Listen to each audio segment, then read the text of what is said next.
Hai teman-teman, ini juga sangat penting untuk para pemula. Jika kalian posting video ada watermark dari media lain, itu juga menghambat monetisasi. Dan satu lagi, membuat reel dengan foto atau gambar yang tidak bergerak dijadikan reel, itu juga menghambat monetisasi.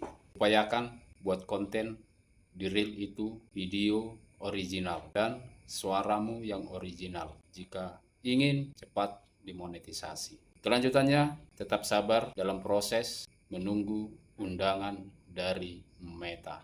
Hai teman-teman, ini juga sangat penting untuk para pemula. Jika kalian posting video ada watermark dari media lain, itu juga menghambat monetisasi. Dan satu lagi, membuat reel dengan foto atau gambar yang tidak bergerak dijadikan reel, itu juga menghambat monetisasi. Upayakan buat konten di reel itu video original dan suaramu yang original jika ingin cepat dimonetisasi. Kelanjutannya, tetap sabar dalam proses menunggu undangan dari Meta.